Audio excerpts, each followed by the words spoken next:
Selamat berjumpa kembali anak-anak kami dimanapun berada. Semoga kita senantiasa diberkati oleh Tuhan dan keluarga kita juga senantiasa diberkati oleh Tuhan yang Maha Kuasa. Baik, kita berjumpa kembali dalam pembelajaran pendidikan agama Katolik dan budi pekerti untuk siswa-siswi SMA kelas 10 semester pertama. Kali ini kita akan membahas, mendalami bersama, melihat bersama mengenai talenta. Baik, mari kita membaca kitab suci dari Injil Matius 25, 14 sampai 30 mengenai talenta. Kita baca bersama-sama. Sebab hal kerajaan surga sama seperti seorang yang mau bepergian ke luar negeri, yang meninggalkan hamba-hambanya dan mempercayakan harta kepadanya. Yang seorang diberikannya 5 talenta, yang seorang lagi 2, dan yang seorang lagi 1, masing-masing menurut kesanggupannya. Lalu ia berangkat. Segera pergilah hamba yang menerima 5 talenta itu. Ia menjalankan uang itu lalu beroleh laba 5 talenta. Hamba yang menerima 2 talenta itu pun berbuat demikian juga dan berlaba 2 talenta. Tetapi hamba yang menerima 1 talenta itu pergi dan menggali lubang di dalam tanah, lalu ia menyembunyikan uang tuannya. Lama sesudah itu pulanglah tuan hamba-hamba itu, lalu mengadakan perhitungan dengan mereka. Hamba yang menerima 5 talenta itu datang dan ia membawa laba 5 talenta. Katanya, "Tuan, 5 talenta Tuan percayakan kepadaku. Lihat, aku telah beroleh laba 5 talenta." Maka kata Tuan itu kepadanya, "Baik sekali perbuatanmu itu, hai hambaku yang baik dan setia. Engkau telah setia dalam perkara kecil, aku akan memberikan kepadamu tanggung jawab dan perkara yang besar. Masuklah dan turutlah dalam kebahagiaan tuanmu." Lalu datanglah hamba yang menerima 2 talenta itu, katanya, "Tuan, 2 talenta Tuan percayakan kepadaku. Lihat, aku telah beroleh laba 2 talenta." Maka kata tuannya itu kepadanya, "Baik sekali perbuatanmu itu, hai hambaku yang baik dan benar. Perkara kecil, aku akan memberikan kepadamu tanggung jawab dalam perkara yang besar. Masuklah dan turunlah dalam kebahagiaan tuanmu." Kini datanglah juga hamba yang menerima 1 talenta itu dan berkata, "Tuan, aku tahu bahwa Tuan adalah manusia yang kejam, yang menuai di tempat di mana Tuan tidak menabur dan yang memungut dari tempat di mana Tuan tidak menanam. Karena itu, aku takut dan pergi menyembunyikan talenta Tuan itu di dalam tanah. Ini, terimalah kepunyaan Tuan." Maka jawab Tuan itu, "Hai kamu, hamba yang jahat dan malas. Jadi kamu sudah tahu bahwa aku menuai di tempat di mana aku tidak menabur dan memungut dari tempat di mana aku tidak menanam. Karena itu, sudahlah seharusnya uangku itu kuberikan kepada orang yang menjalankan uang, supaya sekembalinya aku menerima serta dengan bunganya. Sebab itu, ambillah talenta itu daripadanya dan berikanlah kepada orang yang mempunyai 10 talenta itu. Karena setiap orang yang mempunyai, kepadanya akan diberi, sehingga ia berkelimpahan.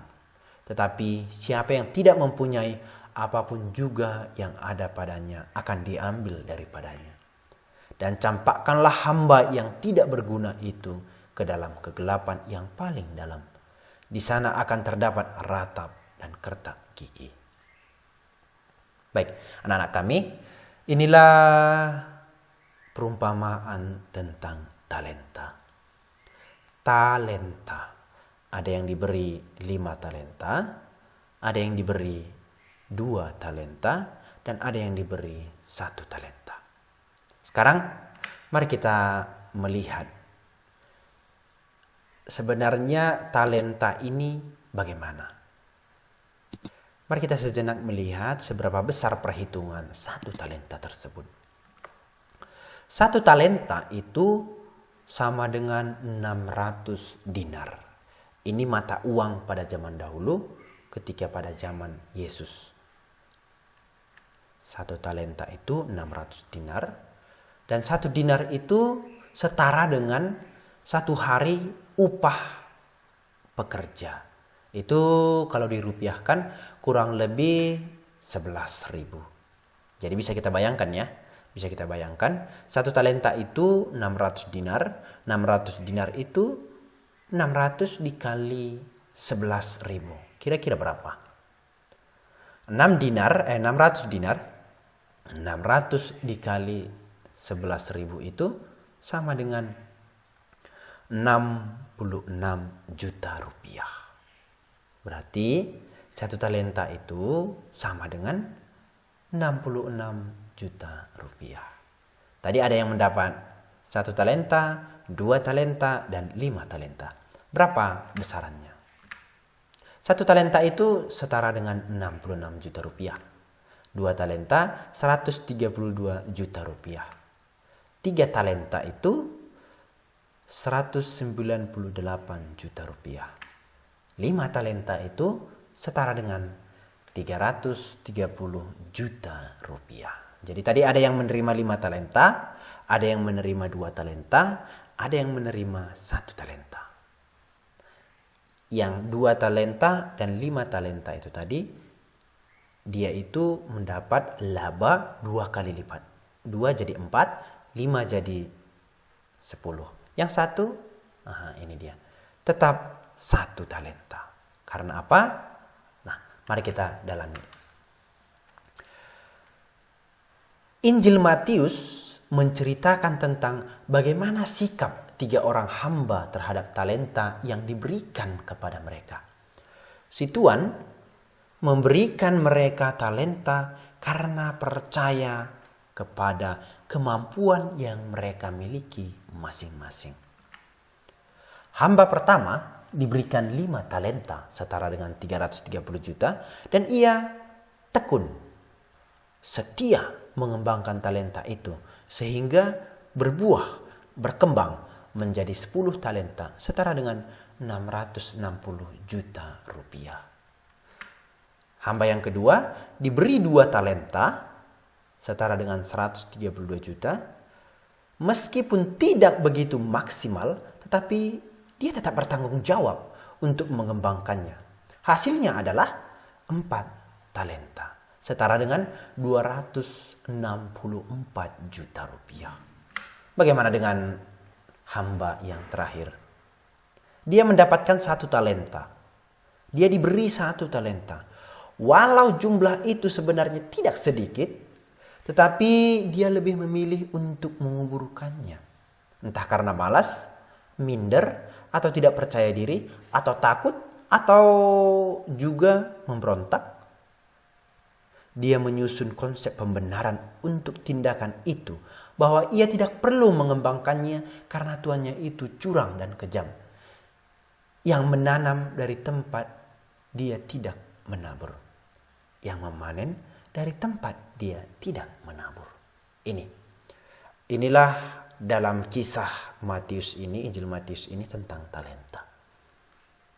Bisa kita bayangkan ya, bisa kita bayangkan bagaimana malasnya hamba yang mendapat 1 talenta ini. Talenta itu pada masa ini, sekarang ini, kita bukan melihat terutama uang yang dirupiahkan tadi, yang 6.000 dinar tadi itu, tetapi kita mengambil pesan bahwa talenta itu adalah bakat, kemampuan bawaan sejak seorang mulai dicipta. Karena itu, talenta adalah murni karunia Allah. Bakat adalah warisan dari Allah lewat kedua orang tua kita. Namun, dalam diri seseorang bakat atau talenta itu selalu berupa potensi. Jika tidak dipicu, diasah, dilatih, dan dipakai, talenta itu tidak akan tampak. Ini yang kita sebut bakat terpendam. Nah, pembiasaan dan pelatihan. Orang yang sama sekali tidak tertarik pada musik akan bisa bermain musik jika memaksakan, membiasakan diri untuk terus berlatih. Hobi atau daya tarik. Hobi adalah ketertarikan pada suatu aktivitas. Hobi yang terus-menerus dilatih bisa tampak menjadi suatu bakat. Hobi bisa muncul kapan saja ketika ada hal objek yang dapat membuat tumbuhnya daya tarik. Pengalaman hidup. Tempaan pengalaman hidup, latihan hidup dapat membuat kemampuan tiap orang berbeda-beda. Orang yang memiliki naluri bisnis adalah orang yang telah lama berbisnis, memiliki pengetahuan tentang bisnis, dan juga pernah memiliki pengalaman kepahitan tentang bisnis. Orang sering keluar melewati masalah akan menjadi orang yang kuat dan pintar menghadapi persoalan. Ini pengalaman hidup, hobi dan daya tarik, pembiasaan dan latihan. Nah, sekarang tergantung kita. Bagaimana kita mengembangkan bakat, talenta yang diberikan oleh Allah itu, kemampuan sejak lahir yang dianugerahkan Allah kepada kita, bagaimana kita mengembangkannya? Apakah kita membiasakan melatih, melihat apa hobi kita lalu melatih, melihat pengalaman hidup kita lalu kita latih? Ada beberapa pesan yang bisa kita ambil dari kisah tentang talenta ini. Yang pertama, Allah memberikan kita bakat yang berbeda-beda kepada setiap orang. Allah meminta kita untuk tekun dan setia serta bertanggung jawab mengembangkannya. Yang ketiga, Allah lebih menyukai proses daripada hasil. Terbukti, hamba yang pertama dan kedua meski hasil berbeda jauh dihargai sama. Yang memiliki dua talenta menjadi 4 talenta, 5 talenta menjadi 10 talenta. Perbedaannya sebenarnya cukup beda jauh, tetapi Allah lebih menyukai proses daripada hasilnya. Allah tidak suka pada mereka yang tidak bekerja, tetapi justru melakukan protes paling keras. Mereka tidak mengembangkan talenta, lalu mencari alasan pembenaran diri untuk kelemahan mereka. Misalkan, bagaimana mau belajar? Saya tidak punya HP. Bagaimana saya mau menulis? Tangan kanan saya tidak bisa aktif. Padahal bisa sebenarnya menggunakan tangan kiri. Banyak orang yang menulis dengan tangan kiri. Dalam kasus seperti ini, aksi protes sebenarnya tidak mendatangkan kerugian kepada si tuan atau keuntungan kepada si hamba.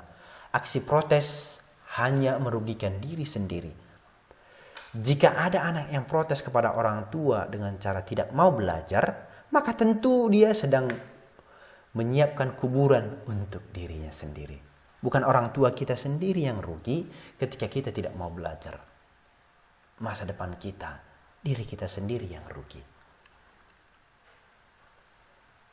Allah melihat semuanya baik. Ini bisa kita lihat dari kisah penciptaannya.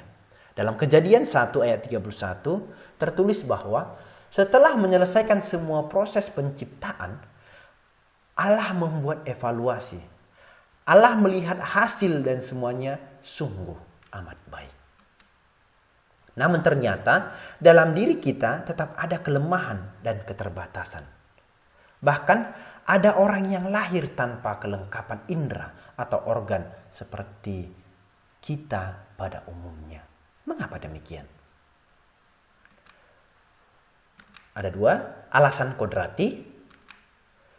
Sebagai makhluk yang tercipta manusia pasti memiliki kelemahan dan keterbatasan. Semua yang tercipta pasti tidak kekal. Semua yang tidak kekal akan menuju kepada ketidakkekalan. Maka dalam dirinya pasti ada kelemahan. Alasan teologis. Dalam Injil Yohanes 9:1-7 menceritakan tentang seorang pemuda yang lahir buta. Masyarakat menuduh orang tuanya atau dirinya telah berdosa sehingga dia buta. Namun, Yesus memberikan alasan teologis bahwa dalam diri orang inilah pekerjaan Allah akan dinyatakan. Cacat, disfabel. Kalau begitu, apakah cacat berasal dari Allah? No, jawabannya tidak. Ada banyak faktor alam dan gen yang menyebabkannya. Namun, dalam dirinya Allah tetap memberikan bekal istimewa. Apa yang orang normal tidak miliki justru ada pada mereka. Ada yang mengenal ini? Ada yang mengenal ini? Saya yakin pasti ada yang mengenal. Napoleon yang berpostur mungil, pendek, ternyata memiliki talenta memiliki jiwa pemimpin yang tiada tandingnya. Dia menjadi panglima perang terhebat dalam sejarah Prancis. Memimpin ribuan pasukan gagah dan tinggi-tinggi. Nah, kelemahannya di mana? Kekurangannya di mana? Napoleon memiliki postur tubuh mungil dan pendek. Kelebihannya justru yang tidak dimiliki oleh orang lain. Ini. Ada yang mengenal ini? Ini orang buta. Tetapi dia bisa membaca. Dan sampai saat ini, tulisan ini masih digunakan kepada orang buta. Siapa dia? Louis Braille yang buta ternyata memiliki tingkat keterampilan yang hebat. Darinya tercipta tulisan Braille sehingga orang buta bisa melihat, orang buta bisa membaca. Ini siapa? Ada yang mengenal ini? Saya yakin kita semua mengenal. Siapakah dia? Ini. Albert Einstein yang dicap bodoh waktu sekolahnya sehingga akhirnya dia putus sekolah ternyata adalah penemu. Dia mampu menghalaukan kegelapan malam dengan lampu pijarnya dan menghemat berjuta-juta minyak bumi karena mengundang jutaan lampu Petromax-nya. Ini Albert Einstein memiliki kekurangan, tetapi dia memiliki talenta kemampuan yang lebih. Ini siapa? Ada yang mengenal? Aneh ya. Ini orang tuli, Beethoven, seorang yang tuli, ternyata adalah seorang komposer masyhur sepanjang masa. Sampai saat ini dia masih sangat dikenal. Mereka ini sudah tiada ratusan ataupun puluhan tahun lalu. Namun karya dan kehebatan mereka masih hidup sampai saat ini. Dan masih banyak contoh lain sebagai bukti bahwa Allah menyatakan karya hebatnya dalam kelemahan-kelemahan mereka. Kelemahan mereka, kelemahan itu adalah karunia. Semua orang mempunyai kemampuan. Ada kemampuan yang bersifat umum dan ada juga kemampuan yang bersifat khusus. Kemampuan yang telah dianugerahkan Tuhan itu perlu dilatih dan dikembangkan agar lebih bermanfaat. Tidak dapat langsung terampil tanpa berlatih. Tidak ada seorang pun di dunia ini yang tidak mempunyai kemampuan. Sebab pada saat Allah menciptakannya, ia sudah membekali manusia dengan berbagai kemampuan. Walaupun kemampuan yang diberikan itu berbeda satu dengan yang lain. Tugas manusia adalah bertanya, mencari, dan menemukan dalam dirinya kemampuan-kemampuan itu. Ada kemampuan yang sifatnya umum, dimiliki semua orang, ada yang sifatnya khusus. Semua orang dapat berlari, tetapi ada yang dapat berlari dengan cepat sehingga dapat meraih sukses lewat kemampuan larinya itu. Ada yang biasa-biasa saja. Semua orang dapat berbicara. Tetapi ada yang beruntung dengan kemampuan berbicara menghasilkan banyak uang. Ada yang senang membicarakan orang lain. Ada yang berbicara seperlunya. Kemampuan yang telah dianugerahkan Tuhan itu perlu dilatih dan dikembangkan agar jauh lebih bermanfaat. Tidak dapat langsung terampil tanpa berlatih. Belajar dari Injil Matius tadi,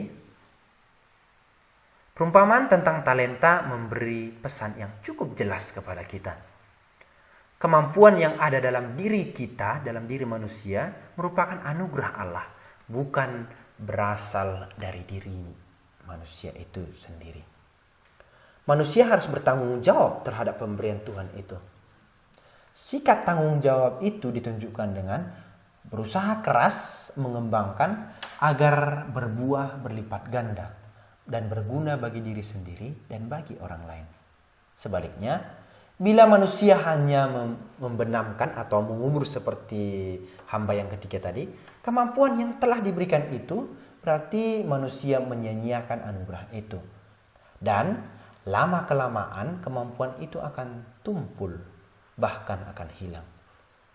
Tuhan memberikan kepada setiap orang kemampuan atau talenta sebagai karunia secara berbeda-beda. Tuhan memanggil kita agar mengembangkan talenta itu semaksimal mungkin sehingga menghasilkan buah yang berlimpah. Setiap orang harus bertanggung jawab terhadap talenta yang dikaruniakan Tuhan kepadanya. Dalam perumpamaan tentang talenta tadi, digambarkan ada dua sikap terhadap talenta. Ada orang yang sungguh-sungguh bertanggung jawab dan mengembangkan talenta sehingga menghasilkan buah, dan ada juga yang tidak berbuat apa-apa sehingga tidak menghasilkan apa-apa. Perlakuan Tuhan kepada kedua sikap tersebut juga berbeda. Kepada mereka yang bertanggung jawab dan mengembangkannya, Allah mengajak mereka berbahagia bersamanya.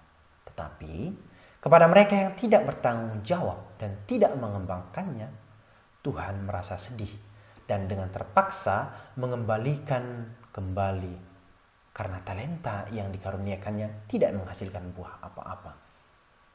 Karena kemampuan kita berbeda-beda, Tuhan menghendaki kita agar kita bekerja sama dan saling melengkapi satu terhadap yang lain. Talenta yang kita miliki perlu berkembang demi kepentingan bersama. Sebagai contoh misalkan, kita sudah beranjak dewasa. Ya, pasti 1-2 orang atau lebih banyak sudah memiliki pacar atau teman dekat. Ketika kita memberikan sesuatu kepada pacar kita atau teman dekat kita, lalu kita pasti akan jauh lebih bangga, lebih senang ketika dia menjaga barang tersebut. Contoh, kita memberikan boneka. Dia menjaganya, merawatnya, membersihkannya, mencucinya, menyimpannya. Setiap malam ketika mau video call, ditunjukkannya, ini loh bang, ini loh dek, yang adik berikan kepadaku. Dibandingkan dengan ketika kita memberikan boneka kepada pacar kita, kepada teman kita, ketika kita berjumpa, kita menemukan boneka itu tercampak, kotor, bau, malah di tong sampah. Begitulah bagaimana perasaan kita. Ketika kita memberikan sesuatu kepada dia, seharusnya dia bertanggung jawab menjaga. Nah, begitu. Tuhan telah memberikan kemampuan talenta kepada kita, kita harus bertanggung jawab. Kita harus mengembangkannya. Tugas kita adalah menemukan talenta itu lalu mengembangkannya. Cara mengembangkan kemampuan. Melatih diri terus-menerus tanpa takut salah atau gagal. Masuk ke dalam kelompok atau organisasi yang mempunyai minat yang sama sehingga dapat saling mengembangkan. Belajar dan berani bertanya kepada orang yang lebih berpengalaman. Misalkan, kita sedikit-sedikit bisa bermain organ, bermain keyboard, bermain gitar. Lalu kita belajar, melatih diri, terus-menerus. Kita berjumpa dengan orang yang memiliki hobi yang sama, memiliki bakat yang sama. Bertanya, kunci C gimana? Kunci G bagaimana? Nah, sehingga kemampuan itu akan semakin berkembang. Sikap yang perlu dalam mengembangkan kemampuan. Tidak mudah putus asa, tekun, disiplin, berusaha dengan keras, menyertakan Tuhan dalam setiap usaha kita. Baik, anak-anak kami, salah satu hal terindah dari kehidupan kita adalah kita semua berbakat untuk meraih apapun yang kita impikan jika kita mau bersungguh-sungguh dalam mengerjakannya. Bakat tanpa usaha untuk mempertajam bagaikan pisau, tetapi tanpa usaha untuk mempertajamnya, itu tak bisa diambil manfaatnya dari dirinya selain menjadi perhiasan di rak dapur. Sekian materi kita kali ini berbicara mengenai talenta. Mari kita berusaha untuk mengembangkan talenta yang ada dalam diri kita sebagai tanggung jawab kita kepada Tuhan. Semoga talenta yang kita miliki itu kita sadari, kita temukan, kita kembangkan dan berguna bagi diri kita sendiri, bagi sesama, terlebih khusus untuk Tuhan yang Maha Kuasa. Sekian, salam dari saya dan semoga Tuhan memberkati kita. Amin.